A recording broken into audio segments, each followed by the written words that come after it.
सच को सच की तरह अगर पेश नहीं करोगे तो औंधे मुंह ही गिरोगे, जो राहुल गांधी गिरे हैं, कांग्रेस गिरी है। ठीक है, एक मूवी आई थी गैंग ऑफ वासेपुर, उसके अंदर एक कैरेक्टर था परपेंडिकुलर, उसको अपने एरिया का डॉन बनना था, लेकिन उसके जो आजू बाजू के जो दोस्त थे वो उसको जैसी भी सलाह देते वो वैसा कांड कर देता। तो इस तरीके का राजनीति करने वाला इस देश को नहीं चला सकता। लोग जान चुके हैं कि दंगा करने वाली सरकार भी कांग्रेस थी, देश को बर्बाद करने वाली सरकार भी कांग्रेस थी, और उनके जो राजकुमार हैं वो राहुल गांधी हैं, जो कांग्रेस के अपने वो यही समझ के बैठे हैं कि उनके अलावा इस देश को कोई चला नहीं सकता। लेकिन जिस तरीके से 2014 से मोदी गवर्नमेंट ने इस देश को संभाला है, जिस खतरे से, जो 70 साल में कांग्रेस इमेज इंटरनेशनल लेवल पे नहीं बना पाई थी, वो मोदी जी ने सिर्फ 2 गवर्नेंस में ही अपना इंटरनेशनल लेवल का इतना बड़ा नेटवर्क खड़ा कर दिया कि आज विदेश जैसे कि अमेरिका है वो भी हमारे साथ निगोशिएट करने के लिए बैठ जाता है। तो जाहिर है कि जनता यही कहेगी कि हमें अगर कोई नेता चाहिए तो मोदी जी से चाहिए, योगी जी से चाहिए, ना कि राहुल गांधी जैसा। नमस्कार, मैं मुकेश अम्बालान। विदेश की धरती से राहुल गांधी ने एक बार फिर भारत को बदनाम करने की कोशिश की है, ऐसा आरोप भाजपा लगा रही है। जब कैम्ब्रिज यूनिवर्सिटी में अपने संबोधन में राहुल गांधी ने मोदी को निशाना साधा और कहा कि भारत में विपक्षी नेताओं की जासूसी की जाती है, यहाँ तक कि मोदी देश को बर्बाद करने में लगे हुए हैं। आज इसी खास मुद्दे पर हम बातचीत करेंगे और समझने की कोशिश करेंगे कि राहुल गांधी बार बार देश को बदनाम करने के लिए और मोदी को निशाना बनाने के लिए बार बार विदेशी धरती का इस्तेमाल क्यों करते हैं। बहुत बहुत स्वागत है सर आपका खबर इंडिया पर। क्या लगता है राहुल गांधी ने एक बार फिर विदेश की धरती से भारत को बदनाम करने की साजिश रची है, ऐसी भाजपा कह रही है? देखिए, राहुल गांधी एक सबसे पहले तो मैं कहूँगा कि एक अपरिपक्व नेता हैं जी। ठीक है, अब देखिए कि वो उनका अमेठी वाला जो गढ़ था, पुश्तैनीगढ़, वो छोड़ के वो वायनाड चले गए इलेक्शन जीतने के लिए, क्योंकि वो जानते थे कि अमेठी में जीत नहीं पाएंगे। अब देखिए, मोदी जी दोनों जगह चल रहे थे, दोनों जगह से जीते प्रचंड बहुमत से, लेकिन राहुल गांधी का पॉलिटिकल कैरियर खत्म होता दिख रहा है इसमें। कांग्रेस का कैरियर तो खत्म हो ही गया है, ठीक है, और राहुल गांधी का भी कैरियर खत्म ही है, यूँ समझ लिया। अब मैं आपको उसको कहूँगा कि यहाँ की लोकल जनता उनकी राजनीति को समझ गई है कि ये तुष्टीकरण की राजनीति करते हैं। ठीक है, इसकी वजह से जो भी राष्ट्रभक्त है वो राहुल गांधी पे या कांग्रेस जैसी पार्टी पे भरोसा नहीं करेगा। ठीक है, अब इस परिस्थिति में ये रहेगा कि ये क्या करेंगे कि विदेशी ताकतों का सहारा लेंगे। ठीक है, अब विदेशी ताकतों का सहारा क्यों लेंगे, मैं आपको जिस तरीके से मोदी जी गवर्नमेंट ने जब बनाई, मोदी जी ने इंटरनेशनल पॉलिटिक्स में जिस तरीके से पेनिट्रेट किया है भारत ने, ठीक है, तो वो जो वहाँ पे एक इमेज बनी है भारत की, कि जो 70 साल में कांग्रेस इमेज इंटरनेशनल लेवल पे नहीं बना पाई थी, वो मोदी जी ने सिर्फ 2 गवर्नेंस में ही अपना इंटरनेशनल लेवल का इतना बड़ा नेटवर्क खड़ा कर दिया कि आज विदेश जैसे कि अमेरिका है वो भी हमारे साथ निगोशिएट करने के लिए बैठ जाता है, रसिया हमारे साथ निगोशिएट करने के लिए बैठ जाता है कि उनको हमारी बात सुननी पड़ती। ठीक है, इस परिस्थिति में क्या होगा, जब हम इंटरनेशनल लेवल पे इतना बड़ा परफॉर्म कर रहे हैं तो जाहिर है कि लोग उसको लाइक करेंगे कि जो इस देश का नाम इंटरनेशनल लेवल पे करेगा, इस देश का नाम जो रोशन करेगा पूरे वर्ल्ड में, उसी नेता को पसंद करेंगे, जो कि मोदी जी ने किया है। अब राहुल गांधी जी एक ऐसे नेता है कि जिनके पास अपनी खुद की वोट बैंक है नहीं, तो वो क्या करेंगे कि इस देश में अगर उनको दंगा फैलाना है तो बाहरी विदेशी कंपनियां हैं उनसे पैसा लेंगे। देखिए, अभी कोई हिडनबर्ग से एक जो रिपोर्ट आई थी उसमें भी यही कहा गया था कि भाई हम भारत को अंदर मोदी जी को 2024 का इलेक्शन हराने के लिए तकरीबन 7,100 करोड़ रुपया भारत के अंदर लैंड कर रहे हैं वो लोग। ठीक है, तो वो भी आप देखिए, उस समय भी राहुल गांधी की तस्वीरें उनके साथ सोशल मीडिया पे वायरल हुई थी कि भाई वो जो इस देश को तोड़ने की राजनीति करने वाली जो विदेशी ताकतें हैं, जो इस देश को नहीं चाहती कि मोदी जी जैसे नेता आगे बढ़े, इस देश का लोकल नागरिक है उसको उसका हक मिले, वो नहीं देना है उनको। इसकी वजह से ये लोग, कांग्रेस वाले जो सरकार है, कांग्रेस की जो सरकार थी, उनके जो भी करता धरता है, वो विदेशी लोगों की ताकतों की इस्तेमाल करके भारत के अंदर अफरा तफरी फैला के यहाँ पे सरकार बनाना चाहते हैं। लेकिन यहाँ की जनता इतनी परिपक्व हो चुकी है कि उनको पता चल रहा है कि कौन सही है, कौन गलत है, कौन राष्ट्रभक्त है, कौन देशद्रोही है। ठीक है, तो जिस हिसाब से राहुल गांधी अपना कैंपेन चला रहे हैं, देखिए जैसे उन्होंने 4,000 किलोमीटर की यात्रा की ऐसे कर, लेकिन उनके साथ जुड़ा कौन, आप देखिए जितने भी लोग जुड़े उनके ऊपर कोई ना कोई क्रिमिनल केस है। ठीक है, कोई ना कोई आतंकवादी है, वो आतंकवादी गतिविधियों में लिप्त हैं वो लोग हैं। वैसे लोग उनके साथ जुड़ रहे हैं जो इस देश को तोड़ना चाहते हैं। ठीक है, वो नहीं चाहते कि इस देश के अंदर शांति बनी रहे, वो सिर्फ चाहते हैं कि इस देश के अंदर दंगा हो।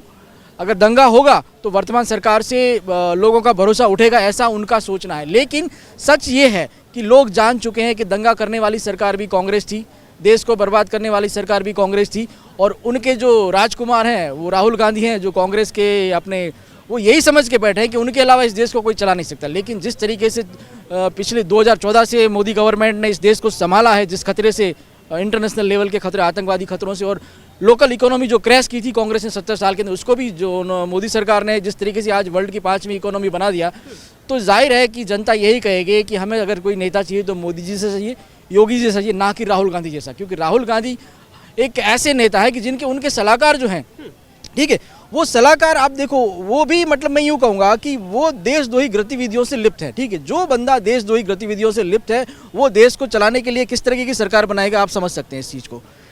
लेकिन दो बातें हैं, विदेश की धरती से जब वो अपना संबोधन देते हैं तो उसमें तीन बातों का वो जिक्र करते हैं। पहला कि मीडिया को स्वतंत्रता नहीं है, पूरी मीडिया पर कब्जा है, और जो सरकारी संस्थाएं हैं, चाहे सीबीआई हो, आईडी हो, ईडी जैसी जो संस्थाएं हैं, जो एक एजेंसियां हैं, उन पर भी सरकार का कब्जा है।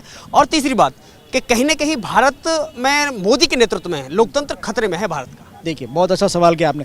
जैसे कि आपने कहा कि ईडी है, सीबीआई, जब मोदी गवर्नमेंट आई, जब इन्होंने कार्रवाई की तो घोटालों में किनके नाम निकले? कांग्रेस के नाम निकले। सत्यम घोटाला, 2G घोटाला, 3G घोटाला, बोफोर्स घोटाला, कोयला घोटाला, पेट्रोल बॉन्ड घोटाला, ये सारे तो कांग्रेस के किए हुए ना। ये कब बाहर आए? जब मोदी गवर्नमेंट ने ये जो सरकारी मिशनरीज था उसका इस्तेमाल किया, तब पता चला कि कांग्रेस ने इतने घोटाले किए हुए हैं। ठीक है, तो मोदी सरकार है, वो जो सिस्टम, जो सरकार को बचाने के लिए सरकार की जो रणनीतियां हैं, उस हिसाब से अगर किसी डिपार्टमेंट को फ्री हैंड दे रही है और वो जो सरकारी कर्मचारी वो अपना काम कर रहे हैं, तो राहुल गांधी को दिक्कत क्यों हो रही है? मैं ये क्यों कह रहा हूँ? अगर वो बोल रहे हैं कि हम बेकसूर हैं, तो उनको डरने की क्या बात है? उनको डरना नहीं चाहिए, क्योंकि देखिए, जब भी सीबीआई का रिपोर्ट है, ईडी का रिपोर्ट है, एनआई का रिपोर्ट है, कहीं ना कहीं उनका टारगेट ये होता है, टारगेट नहीं, उनके एविडेंस ऐसे मिलते हैं कि वो कांग्रेस के खिलाफ जाते हैं। जितने भी जो करप्शन हुए हैं कांग्रेस के टाइम में, वो सारे प्रूफ अभी जाके हुए हैं। तो राहुल गांधी अगर इस तरीके की बात कर रहे हैं तो जानते हैं कि वो अपना जो पल्ला झाड़ने वाली बात कर रहे हैं। ठीक है, और रही बात, मैं यूँ कहूँगा कि जो पत्रकार हैं, मीडिया लोग, उनको कंट्रोल करने की, तो वो तो देखो मीडिया स्वतंत्र है। ठीक है, आप पूरे इंडिया में कहीं भी चले जाओ, मीडिया वाले वही बताएंगे जो सच है। ठीक है, मीडिया ने वही बताया जो कांग्रेस की, हाँ, जो देश में हो रहा है, जो कांग्रेस की सरकार में घोटाले हुए वो बताया, और बीजेपी की सरकार में जो तरक्कियां हुई, जो मजबूत कदम लिए देश को मजबूत करने के लिए, वो बताया है। तो मीडिया तो अपना काम कर रही है, इसमें मीडिया से और सरकार से क्या लेना था? मीडिया तो स्वतंत्र आज भी है, तब भी थी। लेकिन मैं ये कहूँगा कांग्रेस के टाइम में भी मीडिया स्वतंत्र थी, लेकिन ये घोटाले बाहर नहीं आ पा रहे थे। इसकी वजह से ये एक नैरेटिव खड़ा कर दिया है कि जब घोटाले बाहर आए तो उन्होंने कहा कि भी मीडिया भी इनकी है, ईडी भी इनका है, सीबीआई भी इनका है। मैं यूँ कहूँगा कि ईडी, सीबीआई ये सारे सरकार के हैं, पब्लिक सर्वेंट है, ये किसी सरकार के नहीं है, और वो अपना काम अब बखूबी कर रहे हैं।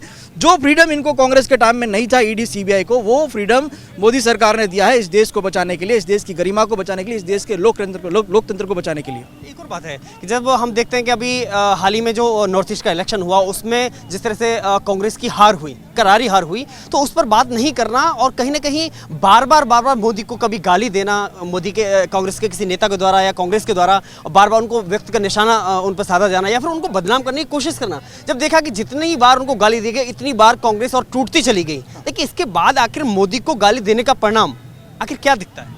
देखिए, सच को सच की तरह अगर पेश नहीं करोगे तो औंधे मुंह ही गिरोगे, जो राहुल गांधी गिरे हैं, कांग्रेस गिरी है। ठीक है, मैं एक मूवी का एग्जांपल आपको शेयर करना चाहूँगा कि राहुल गांधी के जो सलाहकार हैं और राहुल गांधी का पर्टिकुलर जो पॉलिटिकल कैरियर है वो कैसा है। एक मूवी आई थी गैंग ऑफ वासेपुर, उसके अंदर एक कैरेक्टर था परपेंडिकुलर, जिसको उसको अपने एरिया का डॉन बनना था, लेकिन उसके जो आजू बाजू के जो दोस्त थे वो उसको जैसी भी सलाह देते वो वैसा कांड कर देता। ठीक है, तो राहुल गांधी का भी कहीं ना कहीं पूरा कैरेक्टर वैसा ही, जैसे उनके सलाहकार आप देख लीजिए कि जो अपने अल्लाह को प्यार हो गया, अहमद पटेल जी। ठीक है, नाम नहीं लेना चाहिए लेकिन मुझे लेना पड़ रहा है। ठीक है, अभी जो मिस्टर खड़गे हैं और बाकी उनकी बहन है, उनकी माता जी हैं और उनके जीजा जी हैं, सलमान खुर्शीद और काफ़ी लोग ऐसे हैं जो जैसी सलाह देते हैं राहुल गांधी वैसा स्टेटमेंट देते हैं और औंधे मुंह गिरते हैं। ठीक है, तो जाहिर है कि ये जो गैंग ऑफ वासेपुर के जो परपेंडिकुलर का जो कैरेक्टर था वो राहुल गांधी पे एकदम फिट बैठता है। उनके सलाहकारों का जो कैरेक्टर है वो भी राहुल गांधी के सलाहकारों के साथ फिट बैठता है। तो इस तरीके का राजनीति करने वाला इस देश को नहीं चला सकता, क्योंकि जनता को चाहिए, देखिए, मोदी जी जैसा नेता, योगी जी जैसा नेता कि जो लॉ एंड ऑर्डर को कंट्रोल कर सके, क्राइम को कंट्रोल कर सके। कांग्रेस के टाइम में कितने क्राइम होते थे आप मेरे को बताइए। ठीक है, जितने भी आतंकवादी हमले हुए कांग्रेस के टाइम होते, लेकिन जब से बीजेपी गवर्नमेंट आई है टोटली आतंकवादी हमले 99% सप्रेस कर दिए। ठीक है, आप मुझे बताइए कि जब भी कांग्रेस की सरकार थी तब भी किसी मस्जिद के ऊपर आतंकवादी हमला हुआ? नहीं हुआ। अक्षरधाम के हमला हुआ, लेकिन पार्लियामेंट के ऊपर हमला हुआ। ऐसे कई मंदिर हैं जहाँ पे हिंदू मंदिरों के ऊपर आतंकवादी हमले हुए जो कांग्रेस के टाइम में हुए। ठीक है, कभी मस्जिद के ऊपर हमला क्यों नहीं हुए, सवाल उठता है।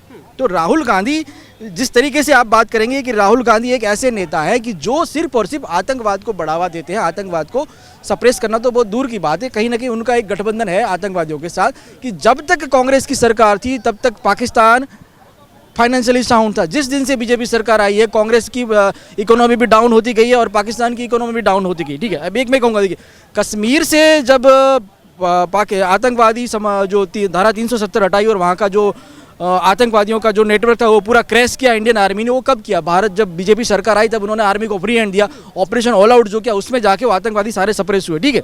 लेकिन एक खतरा मैं आपसे कहूँगा कि जब केजरीवाल ने पंजाब के अंदर सरकार बनाई तो ठीक है, वहाँ पे फिर से आतंकवादी हमले शुरू हो गए, ठीक है। कश्मीर छूटा, लेकिन पंजाब में जब केजरीवाल ने सरकार बनाई खालिस्तानियों से, क्योंकि खालिस्तानी हमेशा आईएसआई से इन्फ्लुएंस में रहते हैं, उन्हीं का फंडिंग लेते हैं। ओआईसी जैसी जो इंटरनेशनल ऑर्गेनाइज इंटरनेशनल कॉरपोरेशन, जो इस्लामिक इंटरनेशनल कॉरपोरेशन, उनकी जो फंडिंग आती है वो आईएसआई के थ्रू खालिस्तानियों को आती है, ठीक है। तो यहाँ पे केजरीवाल जी भी उनके साथ मिलकर पंजाब में जब सरकार बना ली, जो पुलिस स्टेशन का घेर लिया उन्होंने, एक आतंकवादी को छोड़ाने की मुहिम शुरू कर दी।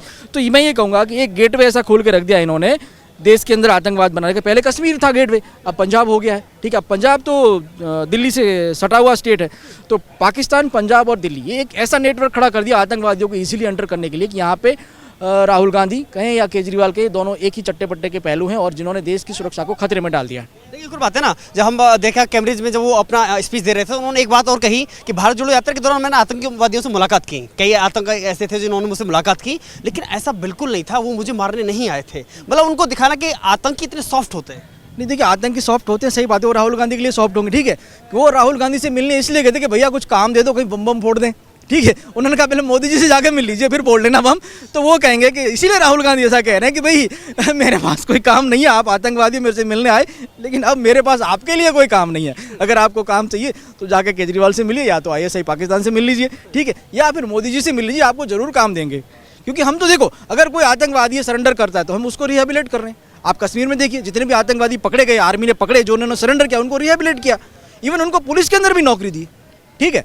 तो हम चाहते हैं कि आतंकवाद खत्म हो, आतंकवादी नहीं, ठीक है। लेकिन हम ऐसा कर रहे हैं कि आतंकवादी जो है वो तो इंसानी है ना। पहले अगर वो कश्मीर का बंदा, लोकल गवर्नेंस का वहाँ का लोकल बंदा है, तो वो आतंकवादी नहीं है। मैं यूँ कहूँगा, क्यों नहीं है कि जो नैरेटिव आतंकवाद का पाकिस्तान ने फैलाया था, यहाँ के जो युवा धन को बरगला के उन्होंने उनको आतंकवादी बनाया था।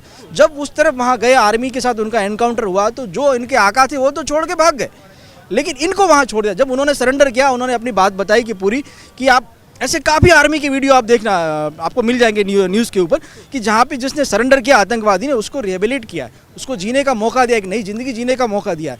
तो ये मोदी गवर्नमेंट की एक रणनीति नहीं यूँ कहूँगा, लेकिन हम ये कहूँगा हम इंसान को इंसान बनाना चाहते हैं, आतंकवादी नहीं। लेकिन राहुल गांधी का आतंकी प्रेम, ये कह सकते हैं कि ऐसा जाहिर होना जिसने अपने परिवार के 2-2 सदस्यों को खोया हो।